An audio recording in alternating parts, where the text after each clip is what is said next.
Quel chemin es-tu en train de prendre? Tu es déjà sur l'un des deux. Peu importe qui tu es, ce que tu as fait ou ce en quoi tu crois, à cet instant même, tu es déjà engagé sur l'un des deux chemins.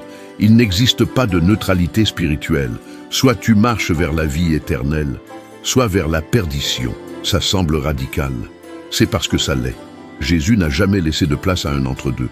Le ciel et l'enfer ne sont pas des destinations aléatoires. Ce sont des résultats de choix quotidiens, conscients ou non. Beaucoup pensent être aux commandes de leur vie, alors qu'ils sont dirigés sans s'en rendre compte.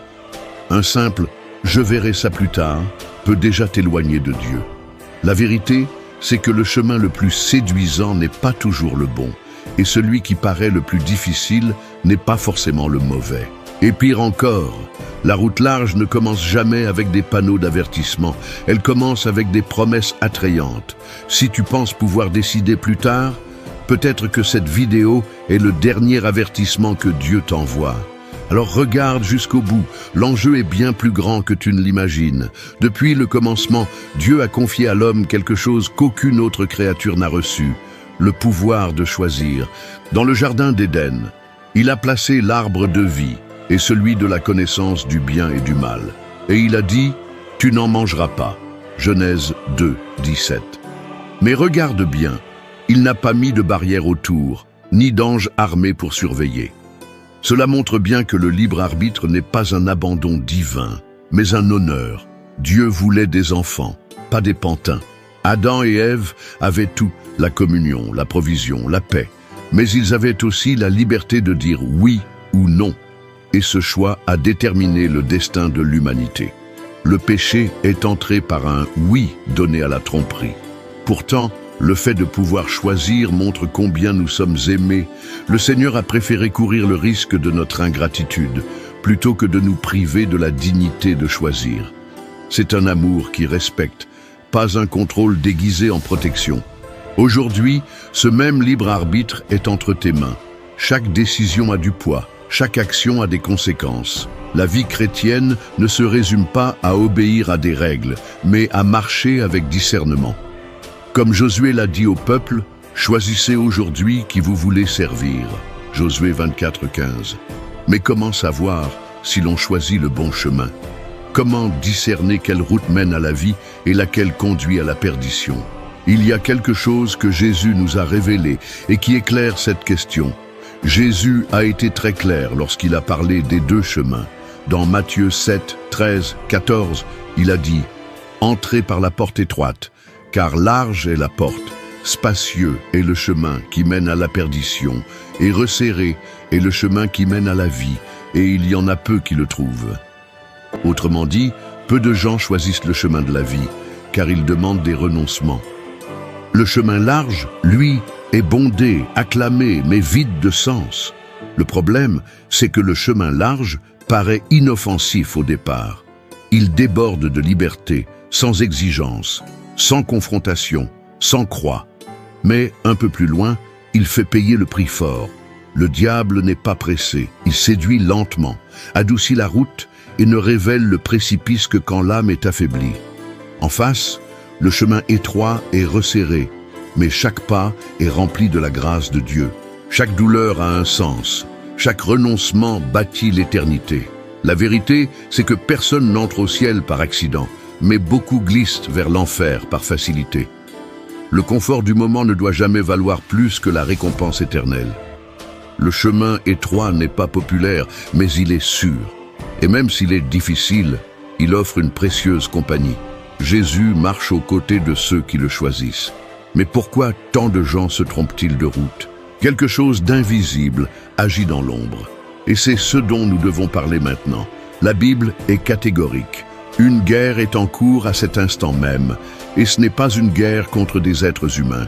Dans Éphésiens 6, 12, il est écrit « Nous n'avons pas à lutter contre la chair et le sang, mais contre les dominations, contre les autorités, contre les puissances de ce monde de ténèbres. » Il s'agit d'un combat spirituel qui touche directement nos décisions.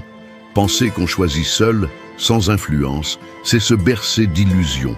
Le Saint-Esprit nous guide, nous convainc du péché et nous montre le chemin de la vérité.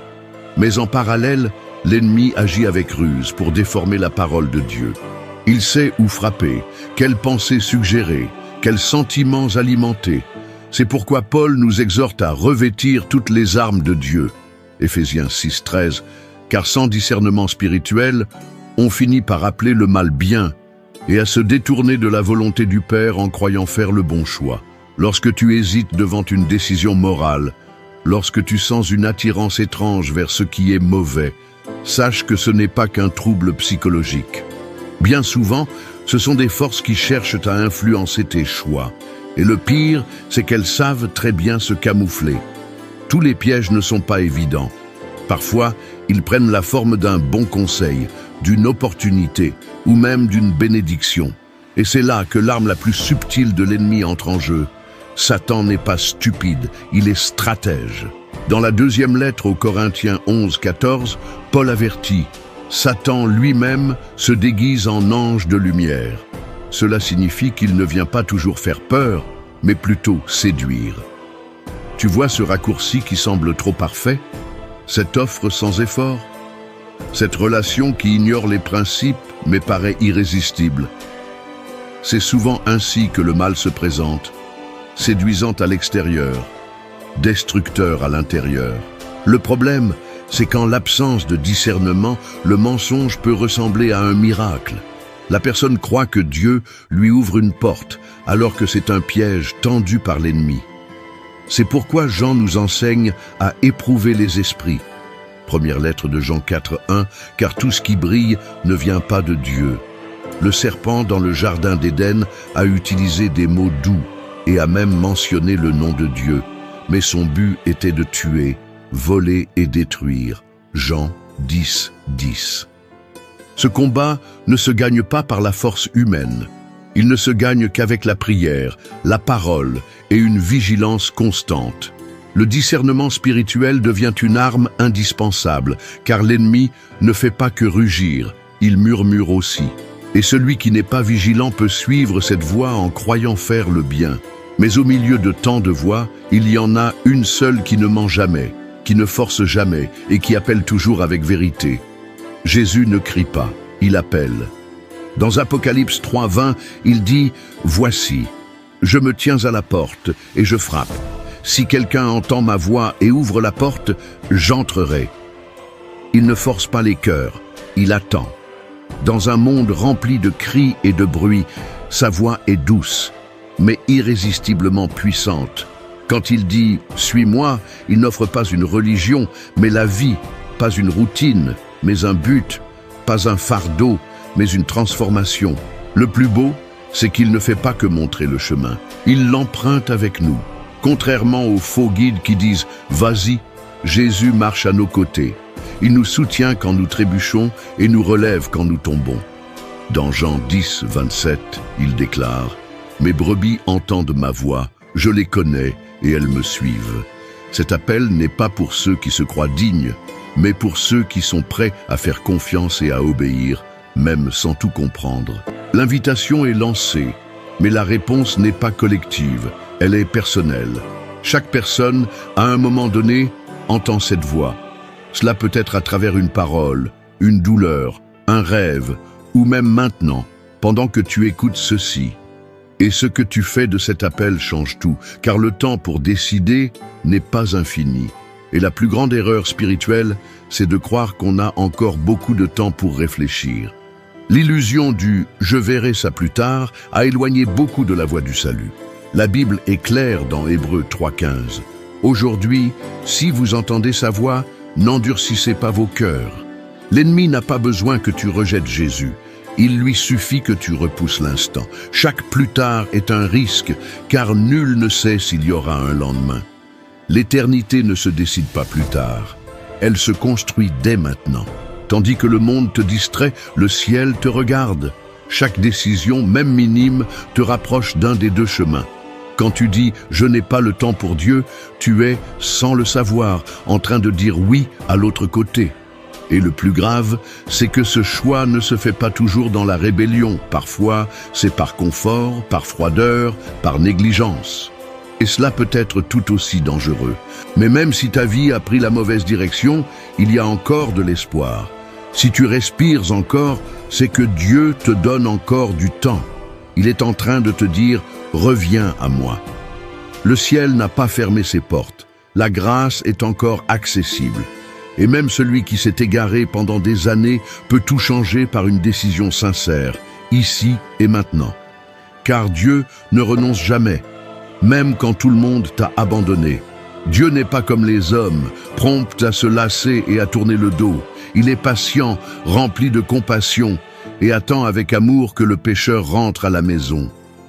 Dans la deuxième lettre de Pierre 3, 9, il est écrit « Le Seigneur ne tarde pas dans l'accomplissement de la promesse, mais il use de patience envers vous, ne voulant pas qu'aucun périsse, mais que tous arrivent à la repentance. » Tant qu'il y a de la vie, il y a une chance. Tant qu'il y a du souffle, il y a possibilité de recommencer. Même si tu t'es éloigné, perdu dans de mauvais choix, Dieu t'appelle encore par ton nom. Il ne t'a pas oublié, même si toi tu l'as oublié. Comme le père du fils prodigue dans Luc 15, il te guette de loin, espérant te voir revenir. Et le plus merveilleux, c'est qu'il ne veut pas t'humilier, il veut te restaurer. Il court vers toi, te revêt d'honneur et prépare une fête. L'ennemi dira qu'il est trop tard, que c'est fini pour toi, que Dieu ne veut plus de toi. Mais tout cela est faux. La croix a été le plus grand cri d'amour de toute l'histoire, et elle tient encore debout. La porte de la grâce est encore ouverte, et il te suffit d'un pas sincère, un seul, car un jour, cette porte se refermera. Et alors, il n'y aura plus de choix, seulement des conséquences. Il arrive un moment où l'on ne peut plus fuir, soit tu choisis, soit le choix se fait sans toi. Dans Deutéronome 30, 19, Dieu dit « J'ai mis devant toi la vie et la mort, la bénédiction et la malédiction. Choisis donc la vie afin que tu vives. » Cette décision est personnelle. Personne ne peut décider à ta place. Ne pas choisir, c'est déjà choisir. Et dans ce cas, c'est un jeu bien trop dangereux. Chaque être humain se retrouve un jour à une croisée des chemins. D'un côté, la porte large, confortable, populaire, mais qui mène à la perdition. De l'autre, la porte étroite, qui demande des renoncements, mais conduit à la vie éternelle. Et entre les deux, il y a ton cœur. Jésus ne cherche pas à te convaincre par la peur, mais à t'attirer par la vérité. Mais il ne marche qu'avec ceux qui se positionnent. Aujourd'hui, Dieu ne te demande pas des explications, il te demande une décision. Il n'attend pas de toi la perfection, mais la sincérité. Ce n'est pas une question d'être assez bon, c'est une question de lui faire assez confiance pour le suivre. Car en fin de compte, il n'y a que deux chemins, deux maîtres, deux destinations. Et ignorer cela, c'est la plus grande erreur de la vie. Alors, devant ce choix, quelle sera ta réponse ? Tu as peut-être passé toute ta vie à marcher sur le mauvais chemin, mais tu n'es pas obligé de faire un pas de plus dans cette direction. Jésus ne t'a pas appelé à être un numéro dans la foule, il t'a appelé à être sauvé. Ce n'est pas une question de religion, mais de rédemption.